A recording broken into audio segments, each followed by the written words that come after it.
حضرت ابو سعید خدری رضی اللہ تعالیٰ عنہ وہ روایت کرتے ہیں کہ ان ناسا من اصحاب النبی صلی اللہ علیہ وسلم اتوا علی حی من احیاء العرب. کچھ صحابہ ایک عرب کے جو قبائل تھے ان قبیلوں میں سے ایک قبیلے کے پاس گئے, دعوت دین کے لیے گئے, پیغام پہنچانے کے لیے گئے.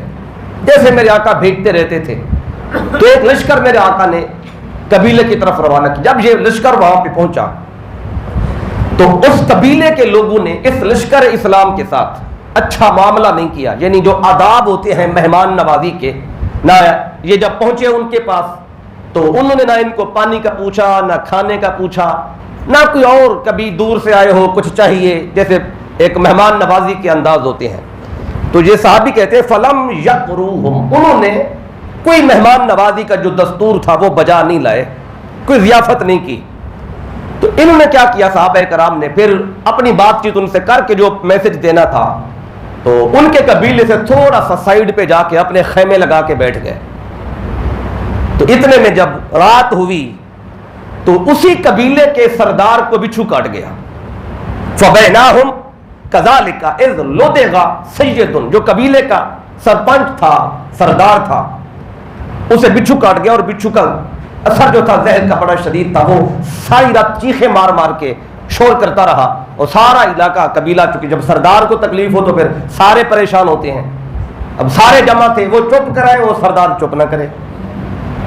اب پھر ان کو تھوڑا سا احساس ہوا قبیلے والوں کو کہ لگتا ہے کہ مسلمان آئے تھے ہمارے پاس اور ہم نے ان کی خدمت نہیں کی, پوچھا نہیں, شاید یہ ان کی وجہ سے ہم پہ یہ تکلیف آئی ہے. تو سردار اب چیخ رہا ہے تو قبیلے کے جو باقی لوگ تھے انہوں نے کہا چلو انہی کے پاس جاتے ہیں اور ان سے پوچھتے ہیں, شاید ان کے پاس کوئی اس کا دوا ہو. تو کچھ لوگ صحابہ کرام کے پاس آ گئے. اولئک فقالوا هل معکم من دواء او راق, وہ آگے کہنے لگے کہ کیا تمہارے پاس اس بچھو کے زہر کے ختم کرنے کی کوئی دوا ہے یا کوئی منتر ہے یا دم ہے تو ہمیں بتاؤ. دوائی ہے تو دوائی دے دو, اگر کوئی پڑھ کے پھونک مارنی ہے پھونک مارنی ہے, دم کرنا ہے, منتر ہے تو کوئی منتر بھی کر دو. تو صحابہ کرام نے کیا کیا آگے. اب چونکہ یہ پہلے ہی ان کی وجہ سے پریشان تھے کہ انہوں نے کوئی ضیافت نہیں کی تھی, کوئی مہمان نوازی نہیں کی, دل میں پھر وہ تھوڑی پریشانی تو تھی. اب اس کا اظہار کیا صحابہ کرام نے, کہنے لگے فقالوا انکم لم تقرونا, کہ چونکہ تم نے ہماری کوئی مہمان نوازی نہیں کی, ہمیں پوچھا تک نہیں. ولا نفعل حتی تجعلوا لنا جعلا, کہنے لگے صحابہ کرام کہ جب تک تم ہمیں کوئی اجرت نہیں دو گے اس وقت تک ہم تمہیں کوئی نہ دوا دیں گے نہ کوئی دم دیں گے. پہلے پیسے دو, اجرت دو, کیونکہ پہلے تم نے ہماری مہمان نوازی کی ہوتی تو ہم بھی کر دیتے فری میں, لیکن اب کچھ نہ کچھ دینا پڑے گا. اب صحابہ کرام نے یہ طلب کیا خود. اب وہ کہنے لگے فجعلوا لهم قطيعا من الشاء, انہوں نے کہا ٹھیک ہے ہم کچھ بکریاں تمہیں دے دیں گے, بس ہمارا مسئلہ حل کر دو. اس نے سارے قبیلے کو, سردار نے چیخے مار مار کے سر پہ اٹھایا ہوا ہے, سارا قبیلہ پریشان ہے, بھئی یہ مسئلہ حل کر دو, بکریاں ہم دے دیں گے. ایک حدیث پاک میں آتا ہے انہوں نے 30 بکریاں دینے کا کہا, یہ 30 بکریاں دیں گے, یہ مسئلہ ہمارا ختم کرو. تو انہوں نے کہا ٹھیک ہے لے چلو ہمیں. تو صحابہ کرام آگے, اور یہ راوی خود ابو سعید خدری رضی اللہ تعالیٰ عنہ, آپ آگے بڑھے اور آپ نے آگے بڑھ کے تو فجعل یقرأ بأم القرآن, آپ نے جا کر سورہ فاتحہ کو پڑھنا شروع کیا. سردار کے سامنے میں دم کرنے لگے, دوائی نہیں تھی دم تو تھا. وَيَجْمَعُ بُذَاقَهُ وَيَطْفِلُ فَبَرَعَ, جب پڑھتے جا رہے تھے تو وہ جو لعاب تھا پڑھنے کے دوران جو زبان حرکت کرتی ہے وہ لعاب جمع ہو رہا تھا, تو آپ نے پھر وہی لعاب اس جگہ پہ اسے لگا دیا جہاں اس کو بچھو نے کاٹا تھا. فَبَرَعَ, اس کا درد ختم ہو گیا, اس کی پریشانی ختم ہو گئی. تو اب انہوں نے 30 بکریاں کم و بیش صحابہ کرام کو دیں اور یہ لے کے روانہ ہو گئے. اب جب 30 بکریاں, دم رکھنے کا اجرت لینا, اب یہ مسئلہ اس سے ثابت ہو رہا ہے. اگر دم کیا ہے کسی نے کلام الہی پڑھ کر تو اس پر کچھ وصول کرنا وہ اس حدیث سے ثابت ہو رہا ہے. اب صحابہ کرام نے کیا, اب آگے آقا کا عمل کیا تھا وہ آگے بتاتا ہوں. یہ تو صحابہ کرام کر رہے ہیں نا, اور پہلی بار دم کر رہے تھے فاتحہ. اس کا یہ بھی معنی نہیں کہ اس سے پہلے شاید فاتحہ دم کی جاتی تھی تو انہوں نے بھی کر دی, نہیں, یہ پہلا موقع تھا جب سورہ فاتحہ کو دم کے طور پہ پڑھا گیا, اس سے پہلے نہیں پڑھا گیا تھا, چونکہ حدیث کے اگلے لفظ اس کی وضاحت کر رہے ہیں. اب انہوں نے وہ بکریاں وصول کی, جب لے کے چل پڑے تو راستے میں جب جا رہے تھے شہر مدینہ کی طرف تو صحابہ کرام کے 2 گروپ بن گئے.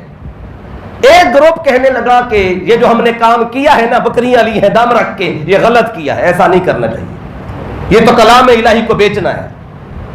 دوسرے گروپ نے کہا نہیں, ہم نے ٹھیک کیا ہے, پہلے انہوں نے ہماری کوئی خاطر تواضع ہی نہیں کی, ہمیں پوچھا تک نہیں, اور پھر ہم نے ان کی تکلیف کو دور کیا تو بدلے میں کچھ دے دیا, تو ہم نے غلط نہیں کیا. جب 2 گروپ بن گئے تو اس نتیجے پر پہنچے, چلو بکریاں تو ہم نے لے لی ہیں, چلتے ہیں مدینے مصطفیٰ کی خدمت میں, آقا کو بتاتے ہیں, جو آقا فرمائیں گے کہیں گے تو واپس کر دیں گے, سبحان اللہ, اگر آقا ہمیں دے دیں گے تو پھر ہم بانٹ لیں گے. اب جب رستے میں چلے فقالوا لا ناخذہ حتی نسأل النبی صلی اللہ علیہ وسلم, کہنے لگے ہمیں نہیں لینی چاہیے تھی, حتیٰ کہ وہ یہ بات کرتے کرتے آقا خدمت میں پہنچے, جا کے سوال کیا, آقا آج ہم یہ کام کر رہے ہیں, بتائیں ہم نے ٹھیک کیا کہ غلط کیا. فسألوہ, جب انہوں نے آقا سے سوال کیا اور اسے سارا واقعہ بتایا کہ ہم نے فاتحہ پڑھ کے دم کر دی اور بندہ بھی ٹھیک ہو گیا. جب آقا نے یہ سنا تو فضحک النبی صلی اللہ علیہ وسلم, آقا اپنے غلاموں کا یہ کام دیکھ کر خوش ہوئے اور مسکرا پڑے, سبحان اللہ, اور مسکرا کے آقا فرماتے ہیں اپنے غلاموں کو, آقا فرماتے ہیں کہ وقال صلی اللہ علیہ وسلم وما ادراک انہا رقیۃ, اور میرے غلاموں تمہیں یہ کس نے بتایا تھا کہ یہ سورہ فاتحہ دم ہے, تمہیں کیسے پتا چلا تھا؟ کیونکہ آقا نے پہلے تو بتایا نہیں تھا یہ دم بھی ہے, اب انہوں نے اپنی مرضی سے پڑھ کے کر دیا, لیکن تمہیں کیسے پتا چلا یہ دم ہے؟ تو اب یہاں سے پتا چل گیا کہ یہ دم کے طور پہ کام کرتی ہے. اب انہوں نے اگلی جو بات کی تھی, 30 بکریاں بھی لے آئے ہیں, دم بھی رکھا ہے, آقا اس کا کیا کرنا ہے؟ تو آقا فرماتے ہیں کہ خذوہا, جو ملا ہے لے جاؤ, جو کچھ ملا ہے یہ لے جاؤ, یہ تمہارے لیے جائز ہے, کوئی منع نہیں ہے. اب جب آقا نے دے دیا, ابھی بھی کچھ دلوں میں خیال تھا کہ شاید آقا نے ویسے فضل کرتے ہوئے ہم پہ جائز کر دیا, شاید اس میں کچھ جائز ہو کچھ ناجائز ہو, یا ہم زیادہ لے آئے کام تھوڑا کیا, ابھی بھی دلوں میں کچھ تھا. آقا نے اندر کا حال بھانپ لیا اور جاتے جاتے آقا نے ان سے فرمایا وَاضْرِبُوا لِي بِسَهْمِهِمْ, ٹھیک ہے اپنا حصہ لو اور اس میں سے جو میرا بنتا ہے میرا بھی دو. صحابہ کرام نے کہا ٹھیک ہے, آقا خود لے رہے ہیں, اب تو اس میں سوچ کی بھی گنجائش نہیں ہے کہ یہ جائز ہے کہ نہیں, آقا نے بھی اپنا حصہ لیا. اب ایک اور سوال پیدا ہوا, دم رکھا صحابیوں نے, گئے وہ تھے, خاطر تواضع ان کی نہیں ہوئی, دم بھی انہوں نے رکھا, آئے گئے وہ, آقا تو نہ گئے ہیں نہ اس میں شامل تھے, تو آقا نے کیسے لے لیا؟ اب اس کا بھی جواب اس حدیث میں مل رہا ہے. تو آقا نے فرمایا کہ یہ جو میں لے رہا ہوں نا, میرا حصہ کیسے بنا؟ کسی کے ذہن میں یہ نہ آئے, مصطفیٰ فرمایا یہ فاتحہ تمہیں سکھائی کس نے ہے؟ عرض کہ آقا آپ نے سکھائی ہے. جب سکھائی میں نے ہے, استاد میں ہوں, تو شاگردوں نے کام کیا, شاگردوں نے کام کیا, اس میں سے استاد کا حصہ بھی آ سکتا ہے. اب آگے بڑھنا چاہتا ہوں, کیونکہ یہ میں نے پچھلی نشست میں یہ آپ کو ایک دم بتایا تھا بچوں کے کاٹنے کا, اب یہ آپ کو دوسرا دم بھی بتا دیا. اچھا آ جائیں واپس سورہ فلق کی طرف, معوذتین کی طرف. اب سورہ فلق پر ایک حدیث پاک آج اس کی فضیلت میں, چونکہ صرف اس سورت کی فضیلت میں یہ حدیث آئی ہے, باقی جتنی میں نے آپ کو بتائی تھی وہ دونوں کے ساتھ تھی, معوذتین, سورہ فلق بھی سورہ ناس, دونوں کی فضیلت پر میں نے ساری آپ کو پچھلی بار بتائی تھی. اب جو ایک رہ گئی ہے وہ صرف اس سورت کے حوالے سے, سورہ فلق کے حوالے سے. اب حضرت عقبہ بن عامر رضی اللہ تعالیٰ عنہ یہ روایت کرتے ہیں, کہتے ہیں قالا تبیت رسول اللہ صلی اللہ علیہ وسلم وہو راکب, کہتے ہیں کہ ایک دن میں آقا صلی اللہ علیہ وسلم کے ساتھ جا رہا تھا, آقا سواری پر سوار تھے, میں پیچھے پیچھے جا رہا تھا, یہ انداز تھا جانے کا.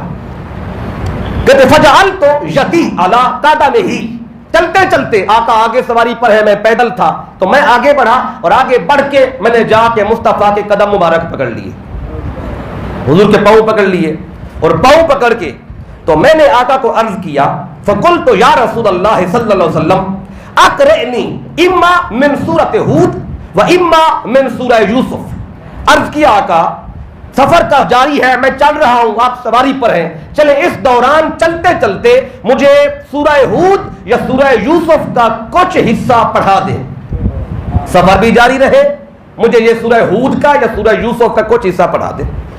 تو اب جب یہ سوال کیا صحابی نے تو آقا نے کیا فرمایا؟ فقال رسول اللہ صلی اللہ علیہ وسلم، آقا نے فرمایا یا عقبۃ بن عامر انک لن تقرأ سورۃ احب الی اللہ ولا ابلغ عنده من ان تقرأ قل اعوذ برب الفلق۔ اب صحابی نے کہا تھا مجھے سورہ ہود یا سورہ یوسف کا کچھ حصہ پڑھا دے۔ اب اس سوال کے جواب پر آقا فرماتے ہیں اے میرے صحابی، فرمایا تم اللہ کی بارگاہ میں سورہ فلق سے بڑھ کر زیادہ پسندیدہ اور زیادہ باعث تقرب سورت کبھی نہیں پڑھو گے۔ یعنی اللہ کی بارگاہ میں سب سے زیادہ پسندیدہ سورت اور سب سے زیادہ اللہ کا قرب دلانے والی فرمایا اگر کہ وہ سورت ہے تو وہ سورہ فلق ہے۔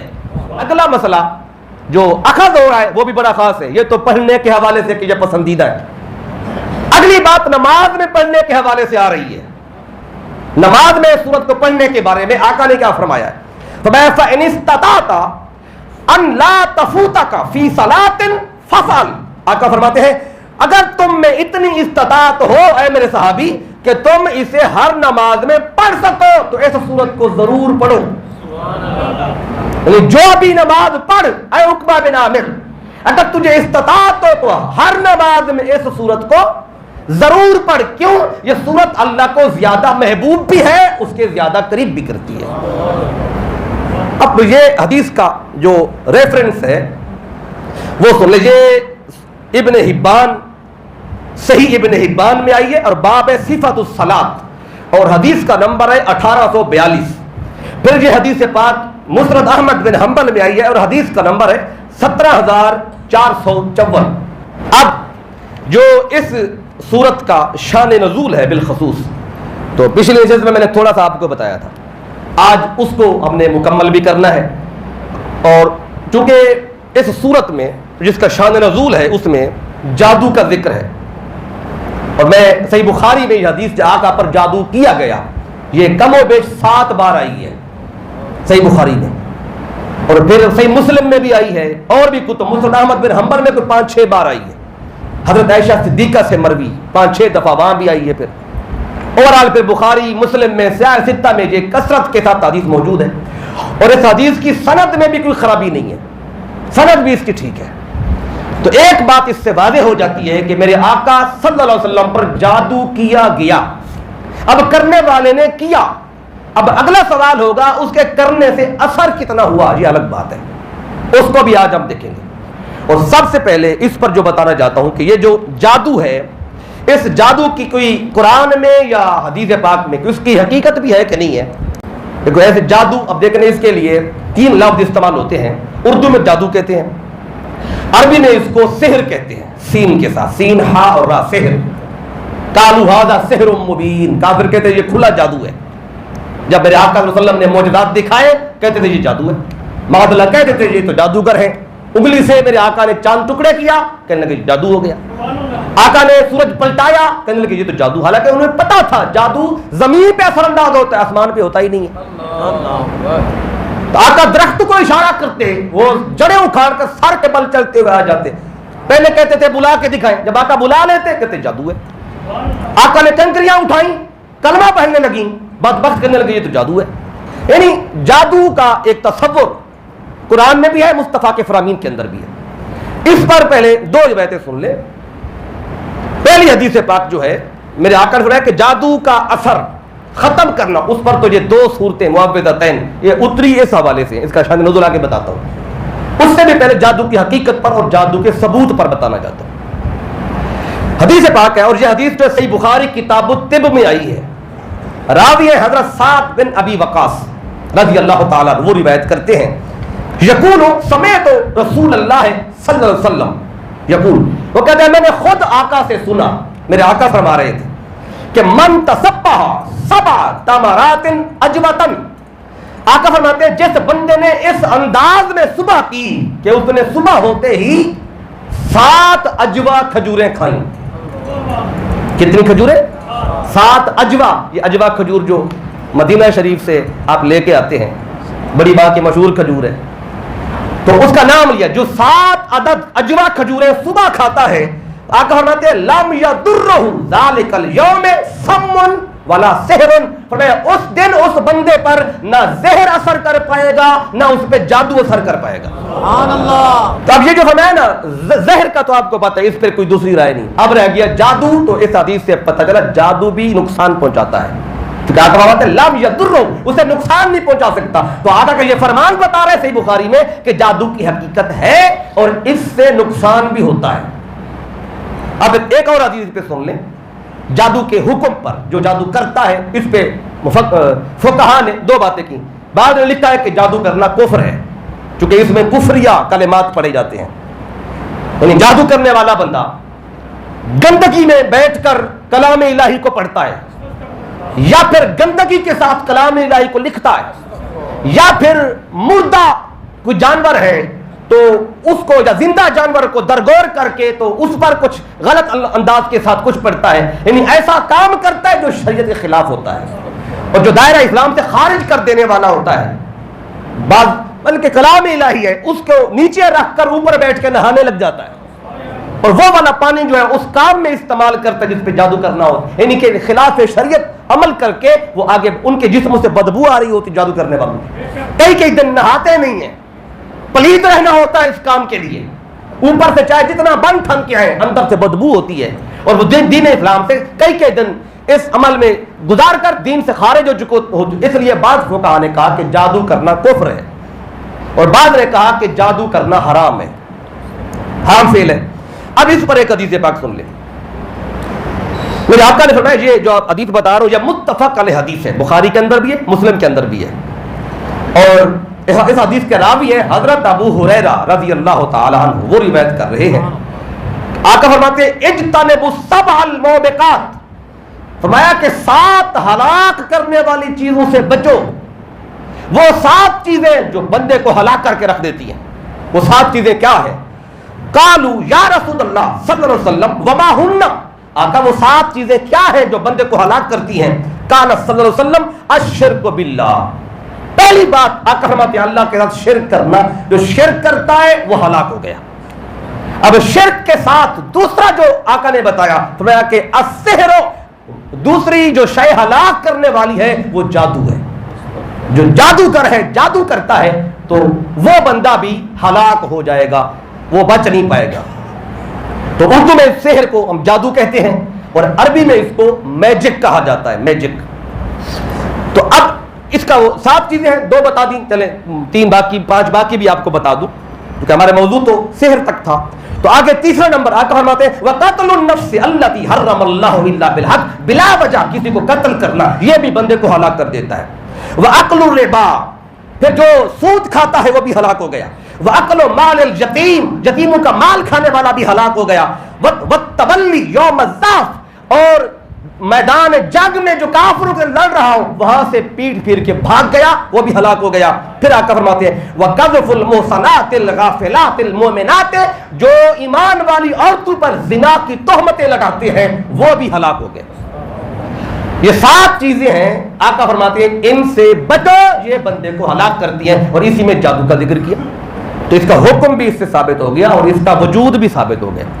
تو اب جادو کی حقیقت اس سے کوئی بندہ انکار نہیں کر سکتا، نقصان بھی اس سے ہوتا ہے۔ اب میرے آقا صلی اللہ علیہ وآلہ وسلم پر جو جادو کیا گیا، اب میں اس حدیث کی طرف ڈائریکٹ آنا چاہتا ہوں۔ اب یہ جو حدیث ہے پہلے اس کو میں پورا آپ کے سامنے پڑھتا ہوں تاکہ ساری حدیث جو ہے یہ متن کے ساتھ اس کو آپ سنیں، اور یہ 6-7 دفعہ جب آئی ہے صحیح بخاری میں تو اس میں پھر کچھ الفاظ کہیں پہ مختلف ہیں لیکن اوورال مضمون ایک ہی ہے، کچھ چند ایک الفاظ کی تبدیلی کے ساتھ جب راوی بدلتا ہے تو اس کے پھر کچھ نہ کچھ الفاظ کسی نے کچھ کہا، کسی نے اس میں تھوڑی تبدیلی کی، کوئی اضافہ کوئی کمی حدیثوں میں الفاظ میں آ جاتی ہے لیکن مضمون ایک ہی رہتا ہے، مضمون میں پھر وہ ٹکراؤ نہیں آتا۔ مضمون یہی ہے کہ میرے آقا پر جادو کیا گیا، کس نے کیا، کس شے پہ کیا، کہاں پہ کیا، اور آقا کو کیسے پتا چلا، اس کا حل کیا ہوا، اب وہ سارا مضمون حدیث کے اندر ہے۔ اب اس حدیث کو سنیں، بلکہ حدیث پاک سننے سے پہلے اس کا جو پس منظر تھوڑا سا بتا دوں کہ یہ کیوں کیا گیا، وہ بھی کیونکہ یہ یہودی نے کیا تھا، ایک یہودی شخص نے. تو یہ وقت کون سا تھا، زمانہ کون سا تھا؟ یہ صلح حدیبیہ کے بعد کی بات ہے. صلح حدیبیہ ہوا تھا 6 ہجری کے اندر. ادھر میرے آقا نے صلح حدیبیہ میں کیا ہوا تھا، میرے آقا نے صلح کی اور 8-10 پوائنٹ لکھے گئے، اور اس میں ایک پوائنٹ یہ بھی تھا کہ آج کے بعد 10 سال تک مسلمان اور کافروں میں جنگ نہیں ہوگی. مشرکین مکہ کے ساتھ معاہدہ ہو گیا تھا کہ اب نہ ہم حملہ کریں گے نہ تم نے حملہ کرنا ہے، جنگ اب ختم. 6 سال ہو گئے تھے جنگیں کرتے ہوئے، اب یہ معاہدہ ہو گیا. جب یہودیوں نے دیکھا کہ مشرکین مکہ کے ساتھ مسلمانوں کا معاہدہ ہو گیا، اب وہ ان پہ اٹیک نہیں کریں گے. پہلے دونوں طرف سے خطرہ ہوتا ہے، یہودیوں کے بھی ادھر مشرکین مکہ کا بھی. یہودی مدینے سے نکل کے خیبر کے مقام پہ جمع ہو گئے تھے، اپنی حفاظت کر رہے تھے، اور مشرکین مکہ ان کا اپنا مرکز وہ مکہ بنایا ہوا تھا. بلا لیں بچے. تو اب مشرکین مکہ سے میرے آقا نے جب لکھ لیا کہ اب حملہ نہیں ہوگا تو بات ختم ہو گئی ادھر سے. اب مکے والوں کی طرف سے کوئی خطرہ مصطفیٰ کو نہیں تھا. اب اس بات کی خبر یہودیوں کو بھی ہو گئی. اب انہیں سمجھ آ گئی اب مکے کی طرف سے مسلمان بالکل محفوظ ہو گئے، اب ان کی ساری توجہ یہودیوں کی طرف ہوگی کیونکہ دوسرے دشمن یہ ہیں. تو انہوں نے کہا کہ قبل اس کے کہ مصطفیٰ اپنے غلاموں کے ساتھ لشکر لے کر ہم پہ حملہ کریں، انہوں نے اپنی حفاظت کے لیے یہ کام کیا. کیا کیا؟ یہودیوں کا ایک وفد آیا اور یہ آ کر مدینہ کے قریب ایک قبیلہ تھا بنی زریق، اس کے پاس گئے. وہاں ایک یہودی رہتا تھا، اس کا نام تھا لبید بن آسم. یہ جادوگر تھا اور یہودیوں کو پتا تھا کہ یہ جادو کرتا ہے، جادو اس کا اثر بھی کر جاتا ہے. وہ سیدھے یہودی اس کے پاس آئے اور آ کے کہا کہ مسلمانوں کے پیغمبر پر تو جادو کر. اور انہوں نے 3 اشرفیاں اس کو پیش کی کہ یہ تجھے ہم پہلے دے رہے ہیں اور جب کام ہو جائے گا تو باقی اور بھی تجھے بہت کچھ ملے گا. وجہ کیا تھی کہ اب مسلمان ہماری طرف متوجہ ہوں گے اور حملہ کریں گے ہم پہ. ان کے حملہ کرنے سے پہلے ہم ان کے نبی پر یہ کام کر دیں. لبید بن آسم نے کہا میں اس کام کے لیے تیار ہوں.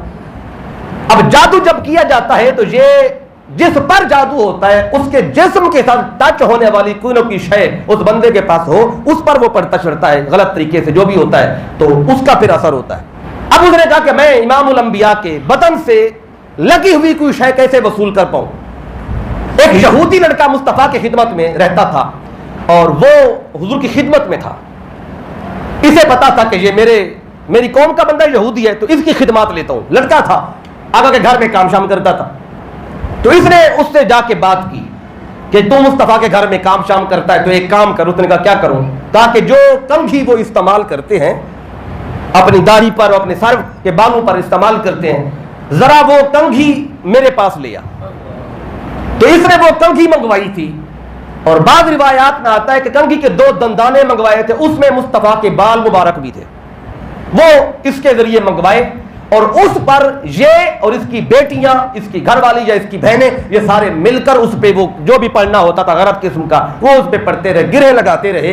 اور بعد نے لکھا ہے کہ اور امام راضی نے تفسیر کبیر میں لکھا ہے کہ 11 گرہیں لگائی انہوں نے اس کنگھی کے دندانوں پر. اور ادھر اللہ نے بھی 11 آیتیں نازل کی. یہ سورہ فلق اور سورہ ناس، یہ 5 آیتیں سورہ فلق کی ہیں، پھر 6 آیتیں سورہ ناس کی ہیں. تو ادھر 11 گرہیں تھیں تو ادھر آیتیں بھی 11 اتری ہیں. تو جب یہ کنگھی مصطفیٰ کو ملی تو پھر آقا ایک گرہ کو کھولتے تھے، ادھر ایک آیت مبارک پڑھتے تھے.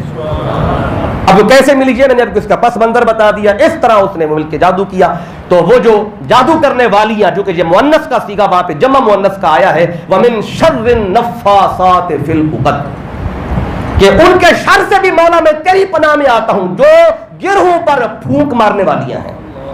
اب یہ جمع کا صیغہ آیا ہے تو اس پر 3-4 اقوال ملتے ہیں کہ ایک وجہ تو یہ تھی کہ اس میں اس کی بیٹیاں اور اس کی بہنیں شامل تھیں یا اس کی بیوی شامل تھی تو انہوں نے مل کے کیا، یا پھر ایک جماعت ہو پوری، مرد بھی ہو عورتیں بھی، اس کے لیے بھی مؤنث کا صیغہ استعمال ہوتا ہے.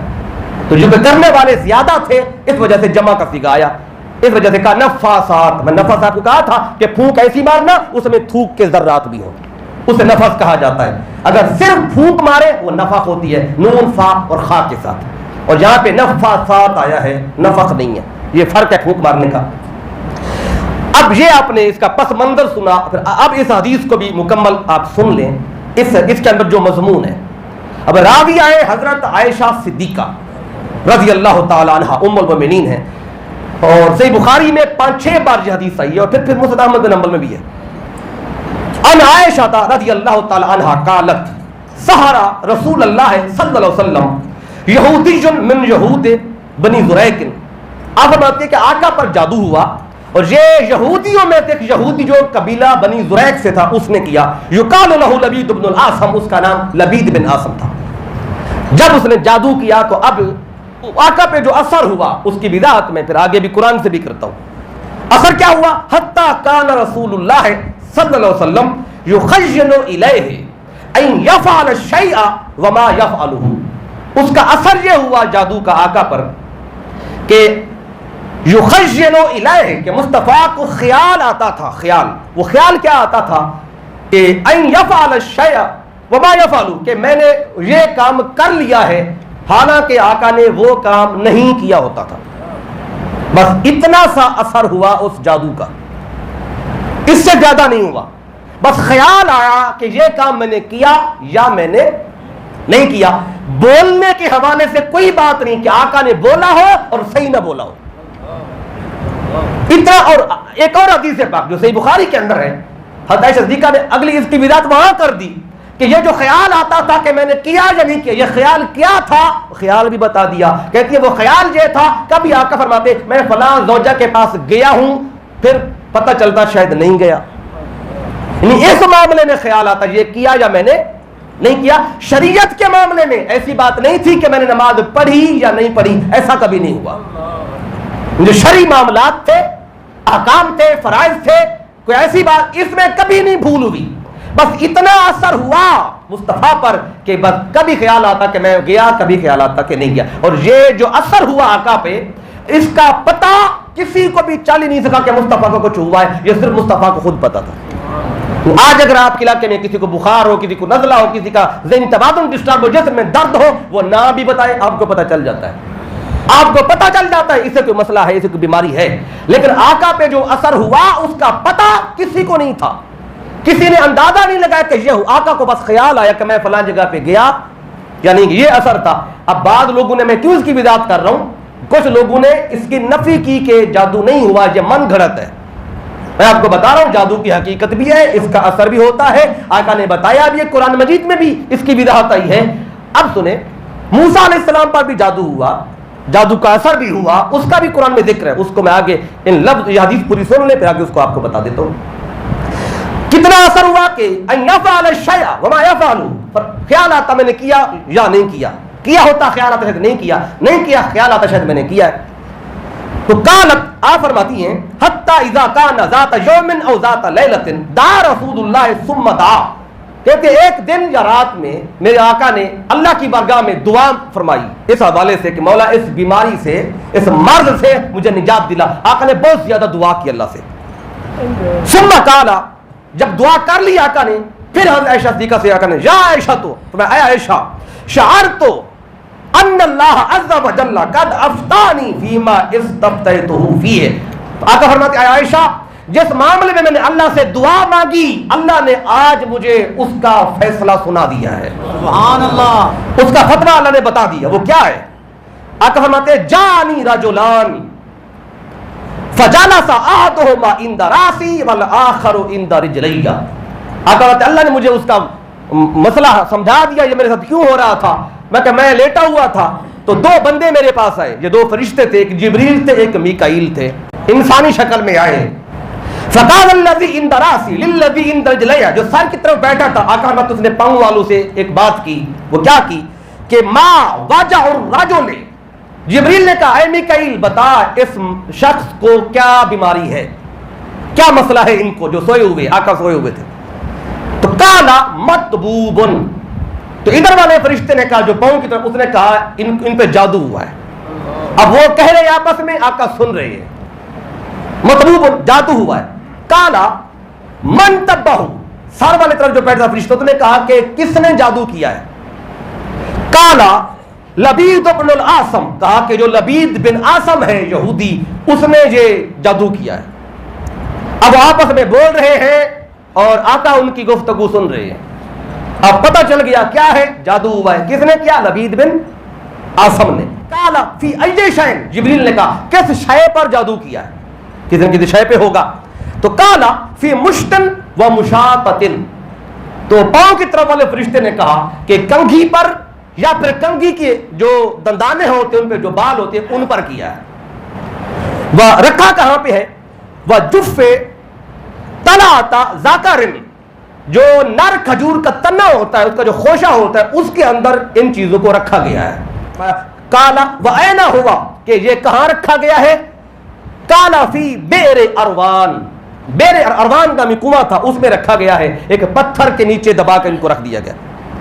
تو قالت، آپ فرماتی ہیں، ام عائشہ صدیقہ فرماتی ہیں، فاتاہ رسول اللہ فی ناس من اصحابہ، حدیث پاک میں اتنا ہے کہ میرے آقا اپنے کچھ صحابہ کے ساتھ اس کنویں پہ تشریف لے گئے، یعنی یہ بات سن لی آقا نے، اور وہ دونوں چلے گئے فرشتے۔